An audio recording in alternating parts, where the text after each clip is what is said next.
Sleep all night in that pouring rain. I stayed awake and watched, but it was quiet all night except for the thunder. And then first thing in the morning came the barrage of cannon.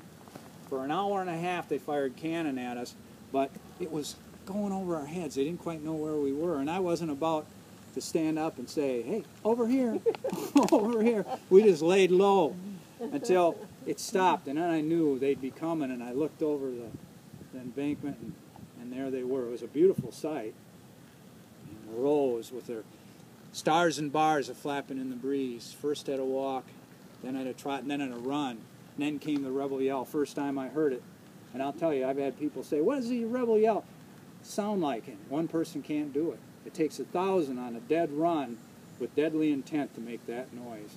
And if you say you heard it and you weren't scared, I'm telling you right now, you're a liar. Because I was scared, and everybody in my company was scared. And I can tell you what, I can't tell you what it sounded like, but I can tell you what it felt like. It was like a corkscrew going down your spine. But we held. And we waited till they were close, and then we rose up and fired right into their faces and sent them tumbling back. And we didn't stop there, we charged. And we pushed them.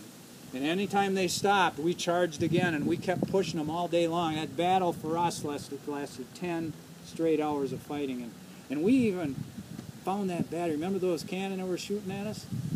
We caught up to those cannon, and we captured all 6 of them. But I was so excited because I had some wedges with me. I spiked one of the cannons, and you probably don't know what spiking a cannon is. See, there's a deadly end, the muzzle, and then the vent end. And what I did was I had a wedge that fit into those vents, but I didn't have a hammer, and I don't know where Sergeant Blackford came up with a hammer. He comes running up and gives me a hammer, and I spiked that cannon. I drove that wedge down in that fuse, and that cannon could never be used again.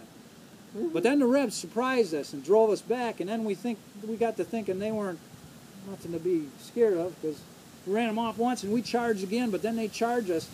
We had 3 fights over that cannon, but we ended up holding them. And then we continued our advance, pushing the Rebs until there was nobody in front of us left to fight, except a small contingent of cavalry sitting there. And we didn't think much of it because there are only a few of them. They're not going to charge the whole rebel army or the whole Union army. But I'll tell you, they did. They had a madman leading them. They charged the line, and line opened fire and drove them all back except that madman. He was on that horse. He didn't know he was charging alone, or didn't care. It looked like the devil himself the way he handled that horse. He had a saber in one hand, his pistol in another, rode right into and through our line, never forget it, slashing and shooting. One of our troopers took a muzzle and shoved it up into his side and pulled the trigger, lifted him right out of the saddle. We thought that's it for them. Well, not so. He landed back in the saddle like nothing and spurred his horse, spun it around, brought it up, grabbed one of our troopers and, like he didn't weigh a thing, and lifted him up on the shoulder and put him on his back, and then rode through the line using that trooper for cover. And I'll never forget that trooper looking at us as the horse galloped away, and his eyes were as big as his mouth, and he was yelling, "Don't shoot! Help! Don't shoot! Help! Don't shoot!" all the way across that field until finally he was out of range, and that man tossed him like he was a rag doll. I mentioned that it looked like he was the devil himself. I found out later it was. It was Nathan Bedford Forrest. The Devil Forrest, they call him. He survived the war, as I did. But that was 2 days of my life. The war continued, but for the rest of the war, if you wanted to tell someone you were scared, you'd always say, "I was as scared as I was that day at Shiloh." But I don't call it Shiloh. I always call it Pittsburgh Monument. Some call it Shiloh.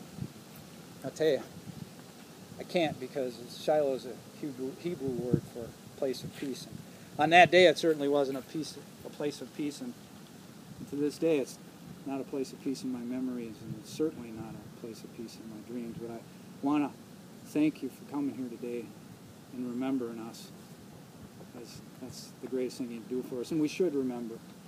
And I'd like to end by saying, God bless you all. God bless the city of La Crosse. God bless the great state of Wisconsin. And God bless these United States of America. Thank you, folks. Thank you all.